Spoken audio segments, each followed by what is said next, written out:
First আজকের Derai online primary স্কুলের পক্ষ থেকে আপনাদের সবাইকে স্বাগত জানাচ্ছি। ছোট্ট সোনামণিরা, তোমরা সবাই ভালো আছো?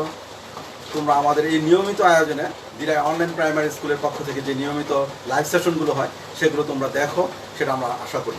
এবং তোমরা সবাই সুস্থ আছো, ভালো আছো, এবং অভিভাবকবৃন্দকে অনুরোধ করছি আপনারা আপনার সন্তানকে খেয়াল করবেন এবং আমাদের যে লাইভ সেশনগুলো হয় সেই লাইভ সেশনগুলো দেখতে উদ্বুদ্ধ করবেন। সাথে আমাদের সংসদ বাংলাদেশ টেলিভিশনে যে লাইভগুলো হয় সেই ক্লাসগুলো দেখার অনুরোধ জানাচ্ছি এবং আমাদের সাথে থাকার জন্য অনুরোধ করছি। আজকের এই লাইভ সেশনে যিনি লাইভ ক্লাসটি নিচ্ছেন তিনি হচ্ছেন আপনাদের অত্যন্ত সুপরিচিত মুখ, আপনাদের প্রিয় শিক্ষক এবং ছোট্ট সোনামণিদের অত্যন্ত ভালো লাগার মতো একজন শিক্ষক, যিনি কাজ করছেন কলিয়ার কাপন সরকারি প্রাথমিক বিদ্যালয়ে। তিনি একজন সহকারী শিক্ষক। তিনি হচ্ছেন আমাদের এই দিরাই উপজেলার একজন স্বনামধন্য শিক্ষক, জনাব সমীর রায়। আজকের এই লাইভ সেশনে সমীর রায়ের সাথে আপনারা থাকুন এবং দিরাই অনলাইন প্রাইমারি স্কুলের সাথে থাকুন। তো সবাই সুস্থ থাকুন, ভালো থাকুন। আমি আর কথা না বাড়িয়ে আমার কথা শেষ করছি এবং সমীর রায়কে আহ্বান জানাচ্ছি দিরাই অনলাইন প্রাইমারি স্কুলে এবং স্বাগত জানাচ্ছি। আজকে তার প্রথম ক্লাস। তোমাদের কথা, ছোট্ট সোনামণিদের কথা চিন্তা করে সে স্বেচ্ছায় এই দিরাই অনলাইন প্রাইমারি স্কুলে আজ থেকে নিয়মিত ক্লাস নেবে, সেই প্রত্যয় ব্যক্ত করেছে। তো আজকে সমীর রায়ের সাথে তোমরা থাকো এবং আপনারাও থাকুন এবং ছোট্ট সোনামণিদেরকে উদ্বুদ্ধ করুন আজকের এই লাইভ সেশনটিতে তার সাথে থাকার জন্য। তো ধন্যবাদ সবাইকে, ভালো থাকুন এবং সমীর রায় আপনি শুরু করুন। ধন্যবাদ আমার প্রিয় সহকারী উপজেলা শিক্ষা অফিসার মহোদয় জনাব তাপস কুমার রায় স্যারকে। আসলে উনি একজন গগনচুম্বী প্রত্যাশা সম্বলিত মহামানব আমার দৃষ্টিতে। যাই হোক, আমি স্যারকে অসংখ্য ধন্যবাদ জানাচ্ছি আমাকে এই দিরাই অনলাইন প্রাইমারি স্কুলের লাইভ ক্লাসে সুযোগ করে দেওয়ার জন্য। পঞ্চম শ্রেণীর সুপ্রিয় শিক্ষার্থী বন্ধুরা, তোমরা সবাই কেমন আছো? ভালো আছো নিশ্চয়ই? হ্যাঁ, আমিও অন্তরের অন্তঃস্থল থেকে তোমাদের জন্য মহান সৃষ্টিকর্তার নিকট প্রার্থনা করি তোমরা সব সময় ভালো থাকো, সুস্থ থাকো, নিরাপদে থাকো। আমিও ভালো আছি, তবে খুব বেশি ভালো নই। তোমরাই বলো কিভাবে ভালো থাকি, কারণ দীর্ঘ চারটি মাস অতিবাহিত হয়ে চললো। তোমাদের সাথে মন খুলে ক্লাস নিতে পারছি না, তোমাদেরকে বুকে জড়িয়ে ধরতে পারছি না, আমরা প্রিয় বিদ্যালয়ে যেতে পারছি না। কি করে ভালো থাকবো? তবে তোমরা চিন্তা করো না বন্ধুরা, অল্প দিনের মধ্যেই পৃথিবী তার স্বমহিমায় ফিরে আসবে। এই দুষ্ট ভাইরাস, করোনা ভাইরাস আমাদেরকে কিছুই করতে পারবে না। তোমরা দুঃখ করবে না, তোমরা বাড়িতে থেকো, নিরাপদে থেকো, সুস্থ থেকো। তোমাদেরকে আমি আজকে এই ক্লাসের পক্ষ থেকে ফুলের শুভেচ্ছা জানাচ্ছি। তো বন্ধুরা, আমি ছোট্ট একটি অভিনয় করব তোমাদের জন্য। অভিনয় দেখতে চাও? ঠিক আছে, আমি অভিনয়টা করি তাহলে। মজিদ,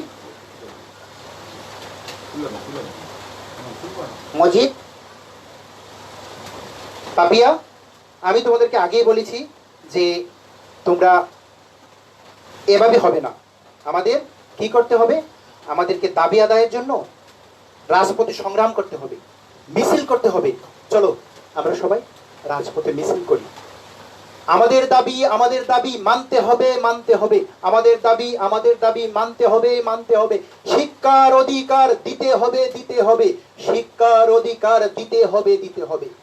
আজ বড্ড ক্লান্ত হয়ে গেছি মজিদ, চলো আমরা এখানে বসি।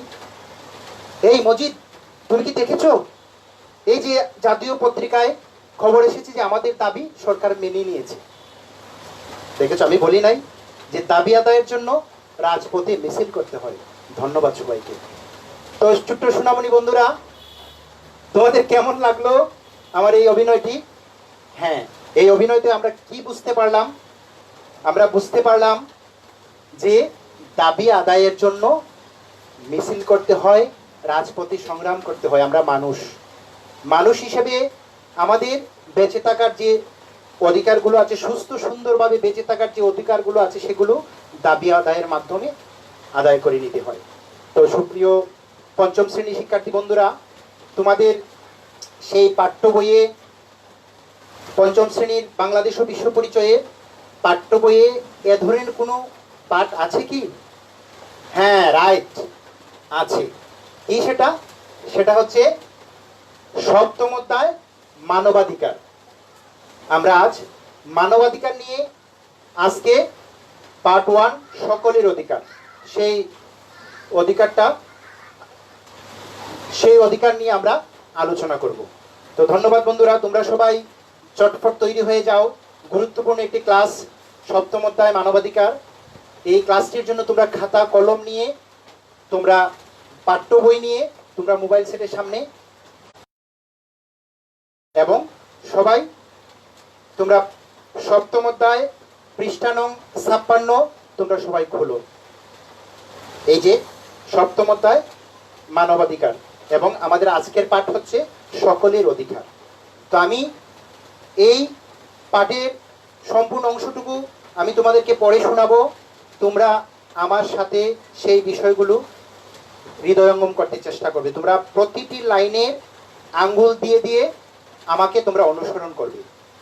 তোমাদের পাঠ্য বইয়ের প্রতিটি লাইন খুবই ইম্পর্টেন্ট, কারণ এই প্রতিটি লাইন থেকে তোমরা সবাই জানো যে তোমাদের সংক্ষিপ্ত প্রশ্ন, শূন্যস্থান পূরণ, মিলকরণ, এমনকি কাঠামোবদ্ধ প্রশ্ন তোমাদের সমাপনী পরীক্ষায় আসে।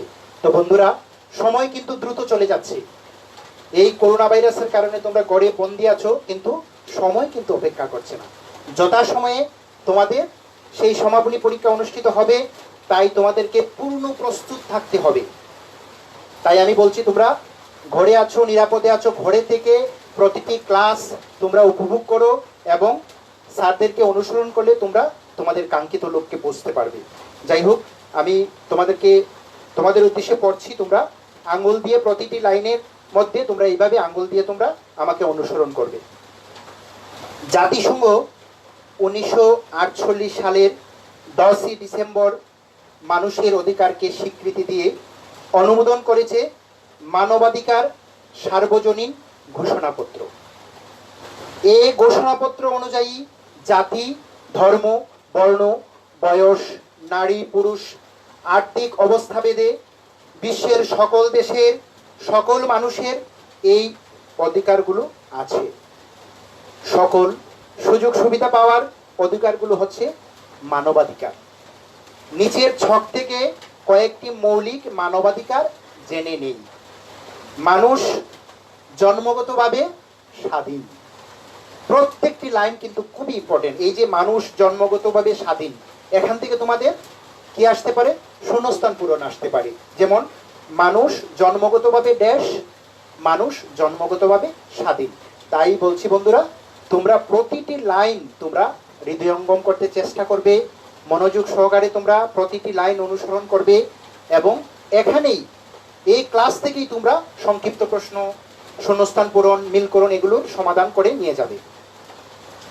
যাই হোক, দ্বিতীয়টি হচ্ছে স্বাধীনভাবে চলাফেরা করার অধিকার, সমাজে সবার সমান মর্যাদার অধিকার, শিক্ষা গ্রহণের অধিকার, প্রত্যেকের নিরাপত্তা লাভের অধিকার, নির্যাতন ও অত্যাচার থেকে নিজেকে রক্ষা করার অধিকার, বিনা কারণে গ্রেফতার ও আটক না হওয়ার অধিকার, আইনের চোখে সমতা, সবার ন্যায্য মজুরি পাওয়ার অধিকার, ন্যায্য বিচার পাওয়ার অধিকার, সম্পত্তি ভোগ ও সংরক্ষণের অধিকার, নিজ নিজ ধর্ম পালনের অধিকার, নিজের চিন্তা ও মত প্রকাশের অধিকার, নারী পুরুষ সমান অধিকার।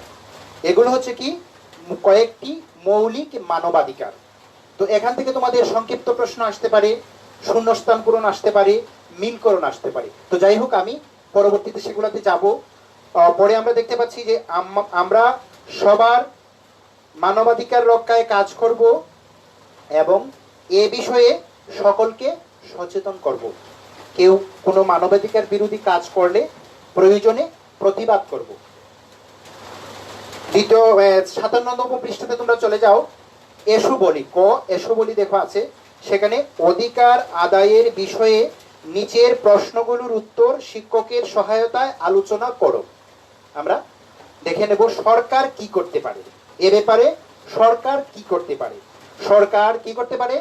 সরকার আইন করে অধিকার আদায় করে দিতে পারে। সমাজ কি করতে পারে? সমাজ চাপ সৃষ্টি করে অধিকার আদায়ের ব্যবস্থা করে দিতে পারে। মানুষ কি করতে পারে একটু চিন্তা করো। মানুষও বিভিন্ন কাজের মাধ্যমে অধিকার আদায়ের ব্যবস্থা করতে পারে। যেমন একটু আগে আমি তোমাদেরকে একটি অভিনয় দেখিয়েছি। এই অভিনয়ের মাধ্যমে আমরা কি আমাদের রাজপথে মিছিল করার মাধ্যমে আমরা আমাদের অধিকার আদায় করে নিতে পেরেছি। তারপরে আছে কি, তুমি কি করতে পারো। ছোট্ট সোনামণি বন্ধুরা, তোমরা একটু চিন্তা করো গভীরভাবে যে তোমরা কি করতে পারি। একটু আগে কিন্তু আমি বলেছি আমার কথার মধ্যে, এই আলোচনার মধ্যে আগের পৃষ্ঠায় আছে সেটা তুমি কি করতে পারো। একটু চিন্তা করো। এখানে কি লেখা আছে দেখো, 56 পৃষ্ঠার শেষাংশে, আমরা সবার মানবাধিকার রক্ষায় কাজ করব এবং এ বিষয়ে সকলকে সচেতন করব। এটাই তো তোমাদের কাজ। একটু চিন্তা করলে যে আমরা কি করব, আমরা মানবাধিকার রক্ষায় কাজ করব এবং এ বিষয়ে আমাদের আশেপাশের সবাইকে সচেতন করব। কেউ যদি কোনো মানবাধিকার বিরোধী কাজ করে তাহলে আমরা প্রয়োজনে কি করব, প্রতিবাদ করব। তো আচ্ছা বন্ধুরা, এরপরে খতে দেখো, এসো লিখি। এখানে কি আছে, একটি অধিকার বেছে নাও এবং এই অধিকারটি কেন গুরুত্বপূর্ণ তা বর্ণনা করো, কাজটি জোড়াই করো। যেহেতু আমাদের বিদ্যালয় এখন বন্ধ, জোড়াই করার কোনো সুযোগ তোমরা পাবে না, বাড়িতে একাই করতে হবে। যাই হোক, তোমরা এই কাজটি যে কোনো একটি অধিকার বেছে নেবে এবং অধিকারটি কেন গুরুত্বপূর্ণ তা তোমরা একটু ভেবে চিন্তে লিখতে চেষ্টা করবে। পরবর্তীতে আছে গতে আরো কিছু করি। যে কোনো একটি অধিকার নিয়ে ছোট দলে ভূমিকা বিনয় করো। ধরে নাও এই অধিকার থেকে তুমি বঞ্চিত, অধিকার আদায়ে তুমি কি করতে পারো, এটাও তুমি চেষ্টা করতে পারো বাড়িতে বসে।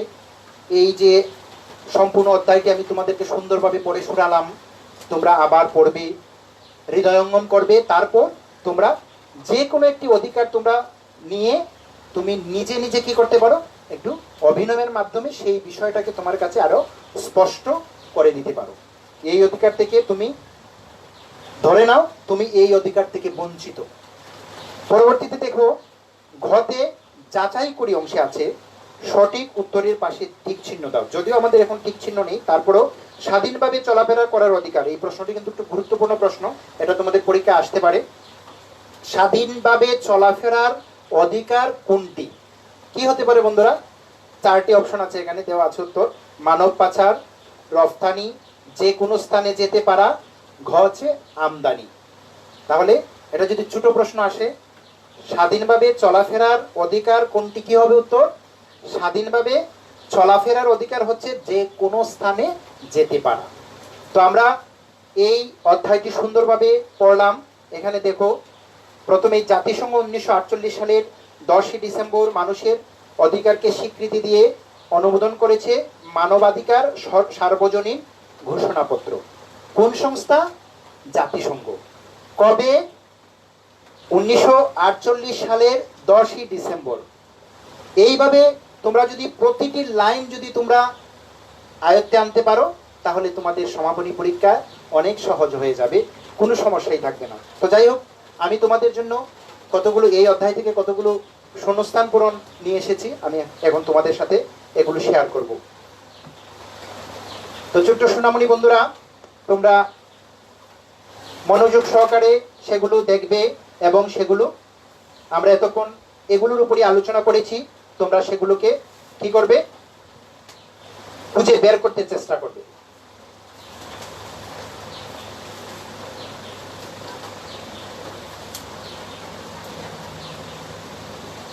এখানে তোমরা দেখতে পাচ্ছ যে সঠিক শব্দ দিয়ে শূন্যস্থান পূরণ করো। সঠিক শব্দ দিয়ে তোমাদেরকে শূন্যস্থান পূরণ করতে হবে। আমরা কিন্তু তোমাদের সামনে পাঠ্য বইটি রয়েছে, আমরা এই বইয়ের ভিতরে এই অংশের মধ্যেই কিন্তু এগুলো আছে। তোমরা একটু দেখো, একটু ফলো করো ভালোভাবে। যেমন মানুষ জন্মগতভাবে দেশ, মানুষ জন্মগতভাবে কি, তোমরা নিজেরা চেষ্টা করো, তোমরা খাতায় লিখো। এই প্রতিটি 6টি শূন্যস্থান পূরণ রয়েছে এখানে, সেগুলো তোমরা ছটফট লিখে ফেলো। আমি পরবর্তীতে তোমাদেরকে সহযোগিতা করব তোমাদের এই উত্তরগুলোর ব্যাপারে। তোমরা নিজেরাই পারবে, তোমরা সবাই পারবে, তোমরা তো অনেক ভালো, আমি জানি তোমরা পারবে। তারপর কি আছে, আমরা সবার দেশ রক্ষায় কাজ করব। এগুলো কিন্তু আমরা একটু আগে জেনে নিয়েছি বন্ধুরা। তারপরে আছে কি, 3 নম্বরে আছে সবার ন্যায্য দেশ পাওয়ার অধিকার। তারপরে আছে 4 নম্বরে সকল সুযোগ সুবিধা পাওয়ার অধিকারগুলো হচ্ছে দেশ। 5 নম্বরে আছে কেউ কোনো মানবাধিকার বিরোধী কাজ করলে প্রয়োজনে ড্যাশ করব। কেউ কোনো মানবাধিকার বিরোধী কাজ করলে প্রয়োজনে ড্যাশ করব। তারপরে 6 নম্বর আছে সব মানুষের নিজ নিজ দেশ পালনের অধিকার আছে। তো ছোট্ট সোনামণি বন্ধুরা, তোমরা বইয়ের সাথে মিলিয়ে চেষ্টা করতে পারো, অথবা তোমরা এমনিতে, আমি আশা করি তোমরা, আমি যেতক্ষণ এই অধ্যায়টি তোমাদের সামনে সুন্দরভাবে উপস্থাপন করলাম, আশা করি তোমরা সেটা বুঝতে পেরেছো, হৃদয়ঙ্গম করতে পেরেছো। আশা করি তোমরা এর সলিউশনগুলো, মানে এর উত্তরগুলো তোমরা সুন্দরভাবে লিখতে পারবে। তো আমি তোমাদেরকে কয়েক সেকেন্ড সময় দিচ্ছি, তোমরা চটপট লিখে নাও। এই যে মানুষ জন্মগতভাবে দেশ, তোমাদের খাতায় লিখে নাও। আমরা সবার দেশ রক্ষায় কাজ করব, সবার ন্যায্য দেশ পাওয়ার অধিকার, সকল সুযোগ সুবিধা পাওয়ার অধিকারগুলো হচ্ছে দেশ, এবং কেউ কোনো মানবাধিকার বিরোধী কাজ করলে প্রয়োজনে দেশ করব, সব মানুষের নিজ নিজ দেশ পালনের অধিকার আছে। তো যাই হোক, দেখো প্রথম 1 নম্বর যেটা আছে মানুষ জন্মগতভাবে দেশ, নিচের চক থেকে কয়েকটি মৌলিক মানবাধিকার জেনে নিই। এটা যে প্রথম অংশটা, প্রথম যে স্টেপটা রয়েছে সেটাই হচ্ছে মানুষ জন্মগতভাবে দেশ। এখানে লেখা আছে মানুষ জন্মগতভাবে স্বাধীন। তারপরে আছে আমরা সবার দেশ রক্ষায় কাজ করব। এটা নিচের দিকে দেখো, আমরা সবার কি, হ্যাঁ, মানবাধিকার রক্ষায় কাজ করব। এই তো তোমরা আসলেই ভালো, তোমরা তো সবাই পারবে, আমি জানি। তো তোমরা খুবই ভালো, খুবই মনোযোগী, তোমরা এগুলো অতি সহজেই তোমরা এগুলো সমাধান করতে পারবে। তো সবার ন্যায্য দেশ পাওয়ার অধিকার, সবার ন্যায্য মজুরি পাওয়ার অধিকার, সকল সুযোগ সুবিধা পাওয়ার অধিকারগুলো হচ্ছে দেশ, সকল সুযোগ সুবিধা পাওয়ার অধিকারগুলো হচ্ছে মানবাধিকার। তারপরে আছে নেক্সট কি আছে, কেউ কোনো মানবাধিকার বিরোধী কাজ করলে প্রয়োজনে দেশ করব। কেউ কোনো মানবাধিকার বিরোধী কাজ করলে আমরা, সব মানুষের নিজ নিজ দেশ পালনের অধিকার রয়েছে, সব মানুষের নিজ নিজ ধর্ম পালনের অধিকার আছে। তোমরা মিলিয়ে নিয়েছো বন্ধুরা? ওকে, থ্যাংক ইউ, সবাইকে ধন্যবাদ। তো আমরা এখন চলে যাব কিসে, সংক্ষিপ্ত প্রশ্ন। আমরা এখন এই অধ্যায় থেকে কিছু তোমাদের জন্য কিছু সংক্ষিপ্ত প্রশ্ন আমি দেব, এগুলো চটপট লিখে নাও তোমরা খাতার মধ্যে, এবং উত্তরগুলো তোমরা নিজেরাই দিতে পারবে। বুঝতে পারছো? তোমরা সবাই একটু মনোযোগী হও, মনোযোগী হলেই তোমরা সব উত্তরগুলো কিন্তু তোমাদের এখন জানা হয়ে গেছে, এগুলো আমাকে আর বলে দিতে হবে না, তোমরা সবাই পারবে। তো আচ্ছা, দেখি নাই আমরা 1 নম্বর হচ্ছে কি, মানবাধিকার কাকে বলে। 2 নম্বর হচ্ছে মানবাধিকার সম্পর্কে আমাদের সবার দায়িত্ব কি। জাতি ধর্ম বর্ণ নির্বিশেষে সবার কোন অধিকারগুলো সমানভাবে প্রযোজ্য। স্বাধীন এবং সুস্থভাবে বেঁচে থাকা ও সুন্দর সমাজ প্রতিষ্ঠায় কিসের বিকল্প নেই। শিশু শ্রমিকরা সাধারণত কি থেকে বঞ্চিত হয়। একটি আন্তর্জাতিক সংস্থা সার্বজনীন মানবাধিকার ঘোষণাপত্র অনুমোদন করে 1948 সালের 10ই ডিসেম্বর। সংস্থাটির নাম কি, সেটাও প্রথম দিকে আছে। তো তোমাদেরকে একটু সময় দিলাম, তোমরা সেটির উত্তর বইয়ের সহযোগিতা লিখতে চেষ্টা করো, তারপর আমি তোমাদেরকে বলে দেব, তোমরা মিলিয়ে নেবে। প্রথমে কি আছে, মানবাধিকার কাকে বলে। মানবাধিকার কাকে বলে, হ্যাঁ এই তো, তোমরা মানবাধিকার হচ্ছে মানুষ হিসাবে সুস্থ সুন্দরভাবে বেঁচে থাকার যে অধিকার, সেগুলি হচ্ছে মানবাধিকার। লিখে নাও তোমরা, মানুষ হিসাবে সুস্থ সুন্দরভাবে বেঁচে থাকার যে অধিকারগুলো রয়েছে সেগুলি হচ্ছে মানবাধিকার। মানবাধিকার সম্পর্কে সবার দায়িত্ব কি। মানবাধিকার সম্পর্কে সবার দায়িত্ব হচ্ছে মানবাধিকার রক্ষায় আমাদেরকে কাজ করে যেতে হবে। জাতি ধর্ম বর্ণ নির্বিশেষে সবার কোন অধিকারগুলো সমাজে প্রযোজ্য, সেটা হচ্ছে মানবাধিকার। জাতি, ধর্ম, বর্ণ নির্বিশেষে সবার জন্য মানবাধিকার সমানভাবে প্রযোজ্য। স্বাধীন এবং সুস্থভাবে বেঁচে থাকা ও সুন্দর সমাজ প্রতিষ্ঠায় কিসের বিকল্প নেই? স্বাধীন এবং সুস্থভাবে বেঁচে থাকা ও সুন্দর সমাজ প্রতিষ্ঠায় মানবাধিকারের বিকল্প নেই। তারপরে আছে 5 নম্বরটা কি আছে? শিশু শ্রমিকরা সাধারণত কি থেকে বঞ্চিত হয়? একটু চিন্তা করো তোমরা, শিশু শ্রমিকরা কি থেকে বঞ্চিত? যারা কাজ করে, তারা কিসের জন্য কাজ করে? দারিদ্র্যের কারণে, হয়তো তারা পরিবারে সেই রকম আর্থিক সচ্ছলতা নেই, যার ফলে তারা বিভিন্ন কলকারখানায় বা বিভিন্ন জায়গায় কাজ করতে হয়, বিভিন্ন দোকানে কাজ করে তারা কি থেকে বঞ্চিত হয়? তারা তোমাদের মতো লেখাপড়া করতে পারে না, তারা সেই লেখাপড়ার সুযোগ থেকে, পড়ালেখার সুযোগ থেকে তারা বঞ্চিত হয়। তাহলে এটার উত্তর কি হবে? শিশু শ্রমিকরা সাধারণত কি থেকে বঞ্চিত হয়? শিশু শ্রমিকরা সাধারণত পড়ালেখার সুযোগ থেকে বা লেখাপড়ার সুযোগ থেকে বঞ্চিত হয়। একটি আন্তর্জাতিক সংস্থা সার্বজনীন মানবাধিকার ঘোষণাপত্র অনুমোদন করে 1948 সালের 10ই ডিসেম্বর। সংস্থাটির নাম কি? সেটা একদম ফার্স্টেই আছে, আমি তোমাদেরকে বলেছি। হ্যাঁ, সেটার নাম হচ্ছে জাতিসংঘ। দেখেছো বন্ধুরা, তোমরা সবাই কত সুন্দর সাবলীল ভাবে তোমরা এই প্রশ্নগুলোর উত্তর দিয়েছো। এইভাবে তোমাদের পরীক্ষায় সংক্ষিপ্ত প্রশ্ন থাকবে এবং তোমাদেরকে সুন্দরভাবে সেইগুলা প্রতিটি লাইন হৃদয়ঙ্গম করতে হবে, বুঝতে হবে এবং বারবার পড়তে হবে, অনুশীলন করতে হবে। তাহলে তোমরা অত্যন্ত সুন্দরভাবে তোমাদের সেই শিক্ষা সমাপনী পরীক্ষায় তোমরা সেগুলোর উত্তর সুন্দরভাবে উত্তরপত্রে লিখতে পারবে। তারপরে সর্বশেষ রয়েছে কি? কাঠামোবদ্ধ প্রশ্ন। তো আজ আমি তোমাদের জন্য একটি কাঠামোবদ্ধ প্রশ্ন নিয়ে এসেছি, সেটা এখন আমি তোমাদেরকে দেখাবো।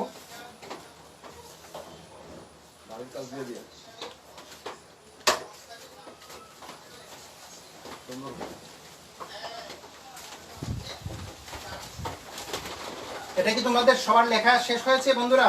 আমি তোমাদেরকে একটু সময় দিচ্ছি, আরো 2 মিনিট সময় দিচ্ছি, তোমরা একটু লিখে নাও। মানবাধিকার কাকে বলে? তারপরে কি আছে? মানবাধিকার সম্পর্কে আমাদের সবার দায়িত্ব কি?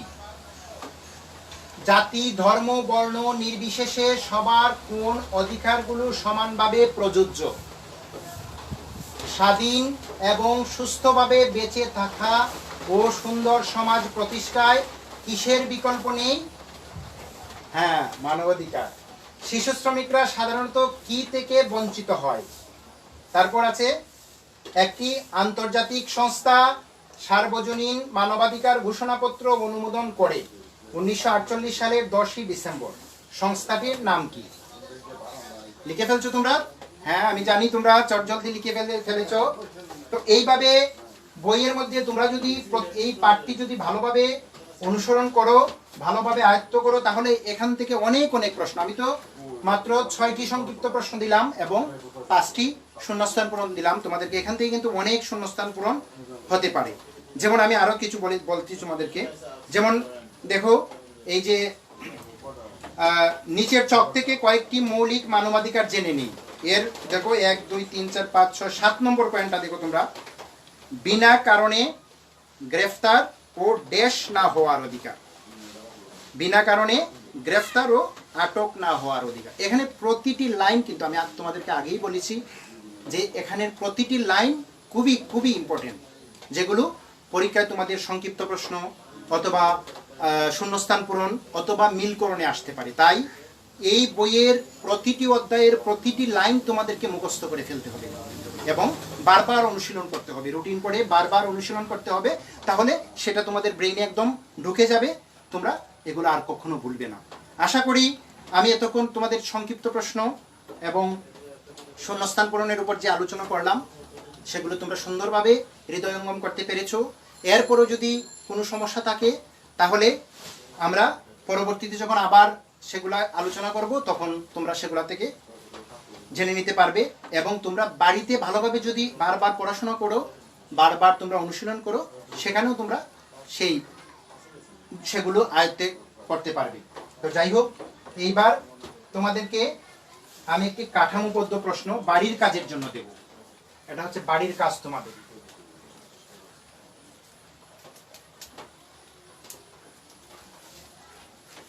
কি প্রশ্নটা কি দেখো তো।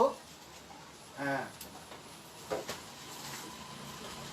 মানবাধিকার বলতে কি বুঝো, অথবা এখানে আসতে পারে মানবাধিকার কি, মানবাধিকার কাকে বলে।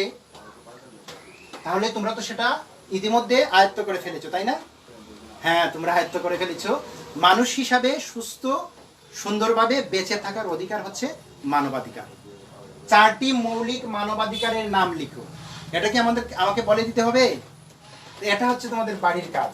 এই বইয়ের মধ্যে এই যে অনেকগুলো মানবাধিকার আছে, সেখান থেকে তোমরা কি করবে, 4টি মৌলিক মানবাধিকারের নাম তোমাদেরকে লিখতে বলা হয়েছে। যে কোনো 4টি, তোমাদের যে 4টি ভালো লাগে। এই প্রশ্নে তোমাদের মানবাধিকার বলতে কি বুঝো এইটুকু অংশের জন্য কত মার্কস? তোমাদের 2। এবং পরবর্তীতে আছে 4টি মৌলিক মানবাধিকারের নাম লিখো, তার জন্য তোমাদেরকে 4 মার্ক বরাদ্দ রাখা হয়েছে। তো তোমাদেরকে সেই রকম ভাবে লিখতে হবে, কোনো রকম কাটাছেঁড়া করা যাবে না, কোনো রকম মানে ছোট করে লেখা যাবে না, খুব সুন্দরভাবে নির্ভুলভাবে তোমাদের লিখতে হবে। মানবাধিকার কাকে বলে, মানবাধিকার বলতে কি বুঝো, অথবা মানবাধিকার কি, এটার উত্তর প্রথম লিখবে। তারপর নিচে কি লিখবে, 4টি মৌলিক মানবাধিকারের নাম লিখো। এখান থেকে যে 4টি তোমার ভালো লাগে লিখবা, যে নিচে 4টি মৌলিক মানবাধিকারের নাম উল্লেখ করা হলো। কি লিখবা, এখান থেকে যে 4টি তোমার ভালো লাগে সেই 4টির নাম্বার দিয়ে 1 2 3 4 অথবা ক খ গ ঘ দিয়ে তুমি লিখতে পারো বা তোমরা লিখতে পারো। তো ছোট্ট সোনামণি বন্ধুরা, এই প্রশ্নটি তোমাদের বাড়ির কাজ, এটা তোমরা বাড়িতে করবে এবং আশা করি তোমরা সুন্দরভাবে সফলভাবে তোমরা এটা করতে পারবে। এমনকি আমার এই যে আমাদের মেসেঞ্জার রয়েছে, সেখানে তোমরা সেইটা করে এই কাজটি ভালোভাবে আয়ত্ত করে তোমরা খাতায় সুন্দরভাবে লিখে একটা স্ক্রিনশট দিয়ে ফটো তুলে সেটাকে স্ক্রিনশট দিয়ে আমাকে তোমরা সেন্ড করতে পারো, আমি দেখে। হ্যাঁ, আমার আইডির নাম হচ্ছে সমীর রায়। সেখানে তোমরা আমার মেসেঞ্জারে তোমরা রিকোয়েস্ট পাঠালে আমি অ্যাকসেপ্ট করব। সেখানে তোমরা এই মেসেঞ্জারের মধ্যে তোমরা কি করতে পারো, এটার উত্তর লিখে বা এর আগে যদি কোনো সমস্যা থাকে তোমাদের, আমি যে এতক্ষণ আলোচনা করলাম তোমাদের এই সবগুলো নিয়ে আলোচনা করলাম, সংক্ষিপ্ত প্রশ্ন, শূন্যস্থান পূরণ বা যে কোনো কিছু, তোমাদের যে কোনো সমস্যা যদি থাকে তাহলে আমাকে তোমরা মেসেঞ্জারে নক করতে পারো, আমি তোমাদের সমস্যা সমাধান করতে চেষ্টা করব। এবং তোমরা এই বাড়ির কাজটির জন্য তোমাদের স্পেশাল দায়িত্ব দিচ্ছি আমি তোমাদেরকে। তোমরা কি করবে, এই বাড়ির কাজটি তোমরা সুন্দরভাবে আয়ত্ত করে তোমরা খাতায় সুন্দরভাবে নির্ভুলভাবে কাটাছেঁড়া যাতে কোনো প্রকার না হয় সেভাবে লিখে তোমরা সেটাকে মানে এই ছবি তুলে সেটাকে আমার মেসেঞ্জারে পাঠিয়ে দেবে, সমীর রায়। এবং 2টা আছে আমার, কলিয়ার কাফন নামে আরেকটি আইডি আছে, সেটাতে তোমরা পাঠাতে পারো, তোমাদের নাম ঠিকানা দিয়ে পাঠাবে, আমি তোমাদের সাথে যোগাযোগ করব। তো ধন্যবাদ বন্ধুরা, আশা করি তোমরা আজকের এই যে মানবাধিকার অধ্যায় 7 পার্ট 1 সকলের অধিকার, সেটাতে তোমরা ভালোভাবে আয়ত্ত করতে পেরেছো। তোমরা বাড়িতে আরো অনুশীলন করবে, আরো পড়ালেখা করবে, কারণ আমি আগেই বলেছি তোমাদের সময় কিন্তু বসে নেই। কাল স্রোতের মতো সময় সে বিরামহীন গতিতে চলছে, সময়ের কোনো কি নেই, অবসর নেই, সময়ের কোনো কার্পণ্যতা নেই, তার কোনো কি নেই, সে দুর্বার গতিতে চলছে, কেবল চলছে। নির্দিষ্ট তারিখে নির্দিষ্ট সময়ে তোমাদের প্রাথমিক শিক্ষা সমাপনী পরীক্ষা অনুষ্ঠিত হবে, তাই তোমরা বাড়িতে থেকো, নিরাপদে থেকো এবং আগামীতে আরও কোনো ক্লাসে তোমাদের সাথে দেখা হবে। তোমরা সবাই সেই পর্যন্ত ভালো থাকো, সুস্থ থাকো। মহান সৃষ্টিকর্তার নিকট তোমাদের সকলের জন্য সর্বাঙ্গীন মঙ্গল কামনা করে বিদায় নিচ্ছি। খুদা হাফেজ।